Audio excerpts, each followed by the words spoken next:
Hello, everyone. Hello. We're talking E3. Yeah. It just happened. I spent hours watching press conference after press conference just for this Just for the short purpose video. of this chat. Microsoft. That happened. That was the. So yeah, that was the first one. That was the first one that I watched. 5:30 yesterday. Where do you start? Where do we start on that? They started with the Xbox One S.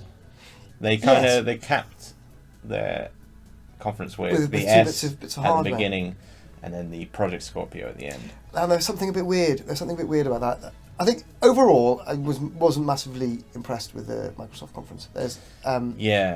They had a lot of leaks beforehand as well, so there weren't many surprises. We already pretty much knew they were going to do two hardware announcements. Yeah. I think for me, the main problem with Microsoft conference, and every year I kind of want Microsoft to do well. You know, I want them to kind of claw something back, show me something interesting. But it suffered from a bit of a lack of imagination, really. Yeah. For me, I think the new hardware's nice. The Slim looks like a nice console. I'll probably buy it. I actually quite like the new custom pads, which is quite good. I'm a big fan of the Xbox pad. So that's kind of, but it's not, it's not the sort of thing that wins the E3 war. They were just kind of nice things. Obviously, Project Scorpio is interesting. I'm sure it'll be a very powerful machine. It's interesting. I'm not sure they gave us a lot of information about it like 1.5 years before it's out. Yes, I think it's probably a bit early. And I think they're not really in a position to... Because they're trying to sell the Xbox One S it. And it's almost like a reason not to... Yeah, it's a reason not to buy it. And they made a big deal about how, we're not going to leave anybody behind. But the fact is, if you know that there's I a brand only new got Xbox, one recently, and now I feel a bit like, well, maybe I Well, should. this is it. So it was... Then the quality of the games really wasn't there. Like, Gears of War, it wasn't really the best way to show that game. I'm sure it looks amazing, but it was just like a couple of guys in an old factory, and it wasn't really... Yeah, it wasn't didn't really surprise me. No, exactly. Like another Gears of War thing. And it's that kind of over-reliance on that kind of content. It's just dudes with guns again. And then Halo came up, and it was like, okay, Halo Wars 2, so it's the Halo that nobody really wanted. There's a lot of fans of that one. Yeah, I know, but it's not. It's not the kind of thing that's gonna win over hearts. It was mostly a trailer as well, and the trailer wasn't very exciting. No, it was wasn't. Just a war happening, and then two people walking yeah. slowly towards one another. Exactly. So it's. Forza looked great. Forza Horizon 2. I'm a big fan of Forza Horizon 2. One of the highlights of Microsoft's conference for me. I tweeted out on the Rice account. We don't usually tweet about racing games, but Forza Horizon 2 is real good. I think it is. It's not as dry. It's not as dry as standard Forza. It's not got as dry as Gran Turismo. Quite an arcadey feel to it as well. I like it. Some of a lot. the old Sega ones and that. I think I could go as far as saying that Forza Horizon 2 is probably the best racing game currently on any console. Yeah, it makes me feel good in the way that some of the older racing games I used to play did. Yes, yeah. So it's I don't hate Forza 5 or whatever the new one is, Forza 6. No, but they are a bit dry, and Horizon 2. So look great. You can't really fault it. There's a really over reliance on the cross-platform play, the games your way, no boundaries and all that sort of thing. But it isn't. Yeah, all right, okay, great. I can buy it and I can play it. Well, they're all over this Xbox Play Anywhere thing, which is you get whenever you buy an Xbox One game, you get it for Windows 10. Only on certain ones. Well, most of all of their exclusives, I think they said, from this point onwards, and I think they're also back doing it for a couple of them. Okay, that's good. You get on the Windows 10 thing, but what they didn't mention is that no one really likes their new Windows 10 platform. No, so they'll all be through that. It's not like you get a Steam. No, which exactly. Would be which if it was, it would be that would change the game completely. It but would. it's just it's games for Windows Live 2. So I'm really struggling to think of things that I was really into, like Recore. I was obviously really looking forward to, but it didn't. It looked okay. Yeah, well now we have more information about it. It's going to be like a $30 budget game, basically. But it's, I enjoy smaller games, but I was kind of hoping for a big budget, stab at it. Yeah, exactly. And it was kind of worrying because I liked the aesthetic of the transitions where they were talking about the different robot types more than I liked the look of the game. Like the stylized white and coloured little. Yeah, there is style to the design, but the environments just didn't look good. Yeah, so it's and I think you've got almost like much better equivalents on the Sony platform. So if you look at Recore, for example, which kind of got this sort of post-apocalyptic exploration robot thing, and then you've got Horizon Zero Dawn on PlayStation 4, which like completely blows it away. And yeah, absolutely. So when you kind of have those comparisons, it's really tough. I think the highlights really for me... Two free games. Limbo. Oh, Limbo, that's quite nice. Which I downloaded yesterday. Tekken Tag Tournament 2. That's free. Was that from the Sony one? No, Xbox. It's Tekken Tag Tournament 2? Yeah. Did I miss this? You must have. When they were doing the Tekken 7 stuff. I missed that.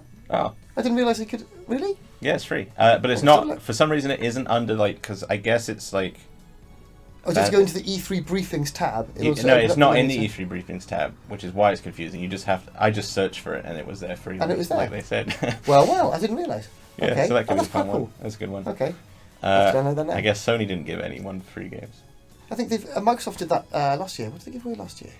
I don't remember. I don't think I had an Xbox one then. But so that is nice. I think. Well, just look at my everyone should have played Limbo already. Are we happy for you? I like the look of that. Yeah, it gave me some Bioshock vibes, but in only the good ways. Yes. So I will probably do the preview of that. Have you ever used the preview much? Xbox One previews. So basically, you buy the game for a discounted price early. So is this like some ways it's a no-brainer. So kind of thing? I downloaded Elite Dangerous, so that was like £24. But ages ago, and it was quite buggy. There were times when you couldn't play it because every time you approached a planet, it would crash or whatever. But they'd fix it quite quickly. And what else did I?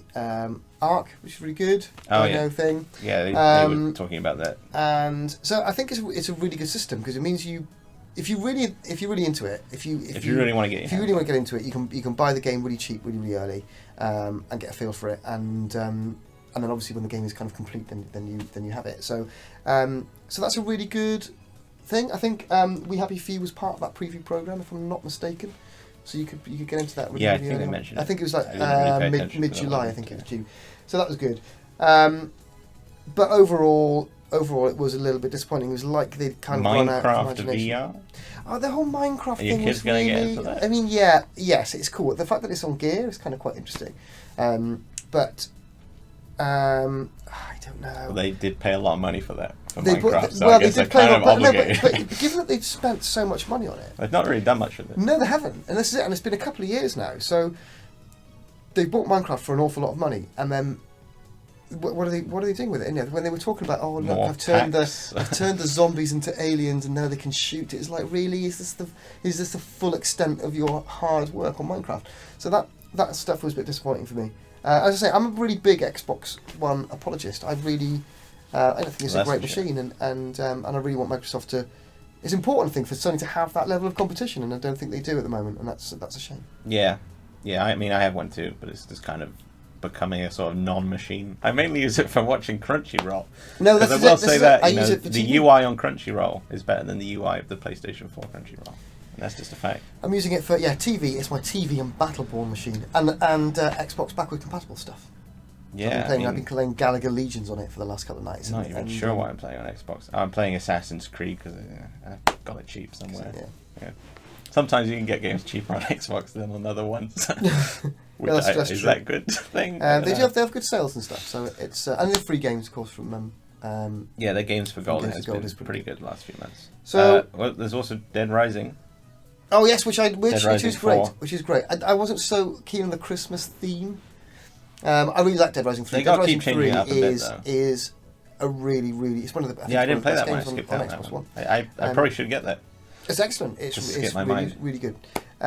So I'm excited for Dead Rising 4, simply because I love the third one so much. Dead Rising 3 is basically everything that Dead Rising 1 and 2 kind of wanted to be, but were too... Did they remove the time element, or made it less... No, there's still timed things that you're going to save people by a certain time, but the good thing about it is, like, in Dead Rising 1 and 2, if you're like, oh, I'm going to go and get the knived boxing gloves or whatever because they're really cool, then you'd have to like travel really far and risk yourself to go and get one bit, travel really far to go and risk yourself to get the other bit, make them, and then you would just, like, they'd be destroyed within, like, a few uses, and then are you really going to go to the trouble of getting it again? So the quality of the weapons... Yeah, they were fun, but they could be a bit of a slog. Whereas in Dead Rising 3, you basically get safe houses, and then once you've got the blueprints and you've made it once, you could just go back to the safe house and just make them like instantly. Cool. So you really get to have fun with the weapons, which you could do in the first two, but it was almost too inconvenient to get the really good stuff that you just wouldn't really bother. Yeah, big fan of that. And actually, if you haven't played Dead Rising 3, it's worth finding because you can get it for like £10 now, and it's brilliant. Yeah, I probably will try and pick that up and just give it a go. It's worth a shot. Scalebound. Biggest disappointment for exclusive. me. Really disappointing. No, more of a disappointment for me than Recore was, because I don't know if it was just like maybe like a bad bit of gameplay. I don't know. The character design is really weak. It's just like, oh hey, I'm this dude with my headphones. I'm really rad. You're not. You're a bit annoying. I mean, you got your bow. I'm a big fan of like Devil May Cry and Bayonetta and basically anything Kamiya's ever done. So, the proof will be in the playing. It didn't. I don't think it was. Again, I don't think it was a really good demo. It didn't really show the world off properly because you're just this guy in a cave fighting a crab. And it was a giant. I wasn't. You like bows? I wasn't really sold on the bow gameplay that was on show there. It kind of looked like the bow was like messing with the fluidity of the game. Yes, and in the same way, going back to Horizon Zero Dawn again, the bow in that game looks brilliant. Yeah, it's slick, yeah. Whereas the bow in this just looks. It felt like you were just kind of standing back and then you were just doing a bow for a bit and then. Then getting back in there. So I wasn't convinced. I want to be convinced because it's one of the strongest Japanese exclusive games on that platform. But I'm not feeling the game world. It's not really resonating with me. So that's a concern. So are you going to get Project Scorpio, which is a weird name? I will. The thing is, it's really hard for me to let my gamer tag die. Holiday 2017 is a long way off there. It is a long way off. I don't know how I will feel about it then. Yeah, it's. I mean, my Xbox One does get a lot of use still. So, and things I usually buy all the consoles. Inevitably, like I will buy everything. But it's only like a 0.5 version, so do you really need it? Probably not. I'm probably gonna get a Slim now. See how much smaller it is. The Slim's tiny. I probably will get an Xbox. Just Slim. get a PS4 instead. As well, it's yeah, it's it was disappointing. It was a disappointing show. It was kind of interesting that they went with it because Sony made a thing about how they weren't going to talk about Neo, and we'll get to that in a second. They didn't, so it's interesting. They just left it open to Microsoft whether they wanted to say anything or not, and they did. I don't think they really need to. I think the only reason Microsoft came out with Project Scorpio is because they knew how underwhelming their show was, and they needed to have something just to pep it up at the end. But that kind of just made me. They just cemented the fact that. Well, this is it. What it's basically done is it's the death knell for that generation of that console. And just like buy it on PC then, fine. Yeah, buy it on PC and don't bother buying an Xbox because there's another Xbox coming. So that's kind of the message. And they did try and go, but no, but it's weird. Yeah, there were some good games, but the whole.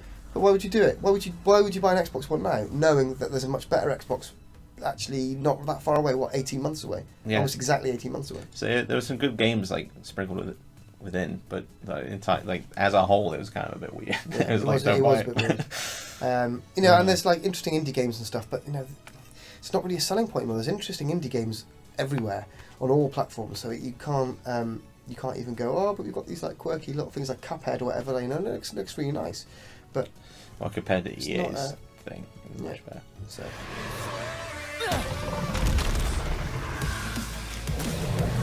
keep attacking the heart!